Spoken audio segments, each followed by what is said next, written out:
بسم اللہ الرحمن الرحیم۔ ببلو ویس کے معزز سامعین کرام السلام علیکم۔ ہم لے کر آتے ہیں آپ کے لیے ڈیلی ہنسی اور کیکوں سے بھرپور قصے کہانیاں۔ شروع کرتے ہیں آج کا قصہ، لیکن اس سے پہلے آپ دوستوں سے گزارش ہے ہمارے چینل کو سبسکرائب کر کے ساتھ موجود گھنٹی کے بٹن کو لازمی دبائیں، اس طرح ہماری نیو ویڈیو کی اپڈیٹ آپ کو ملتی رہے گی۔ اشفاق احمد کہتے ہیں ہمارے ویٹنری ڈپارٹمنٹ کے ایک پروفیسر صاحب ہوا کرتے تھے، میرے ان سے اچھے مراسم تھے۔ ایک دفعہ میں ان سے ملنے ان کے دفتر گیا، وہ مجھ سے کہنے لگے ایک مزے کا قصہ سناؤں تمہیں؟ میں نے کہا جی سر ضرور۔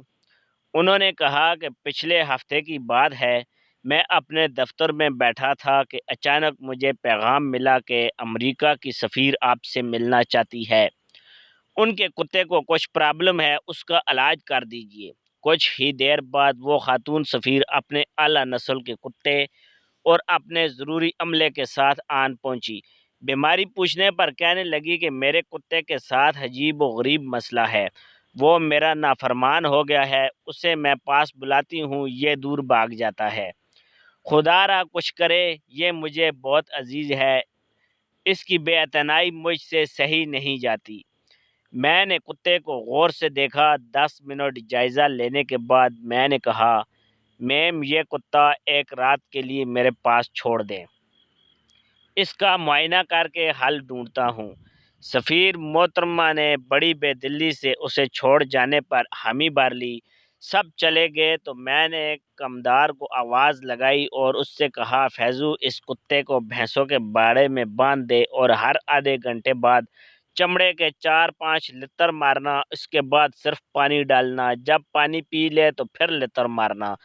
کمدار جٹ آدمی تھا، ساری رات کتے کے ساتھ لتر ٹریٹمنٹ کرتا رہا۔ صبح کو وہ خاتون سفیر پورا عملہ لیے میرے آفس میں آدم کی۔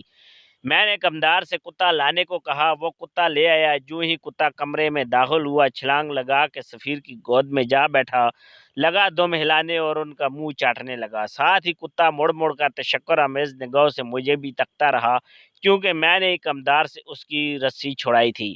سفیر پوچھنے لگی سر آپ نے اس کا کیا علاج کیا کہ اچانک ہی یہ ٹھیک ہو گیا؟ میں نے جواب دیا ریشم و اطلس، ایئر کنڈیشن روم اور اعلیٰ خوراک کھا کھا کے یہ خود کو مالک سمجھ بیٹھا تھا اور اپنے مالک کی پہچان بھول گیا تھا۔ بس اس کا یہ خناس اتارنے کے لیے اس کو کچھ سائیکولوجیکل اور فزیکل ٹریٹمنٹ کی ضرورت تھی، وہ دے دی۔ نو ہی از اوکے۔ اللہ بندے کو سزا کیوں دیتا ہے؟ مجھے اس سوال کا ایسا جواب ملا کہ آج تک مطمئن ہوں۔ ایسے مزید مزیدار قصے کہانیاں حاصل کرنے کے لیے ہمارے چینل کو سبسکرائب کر کے ساتھ موجود بیل آئیکن کو دبا دیں۔ Thanks for watching. اللہ حافظ۔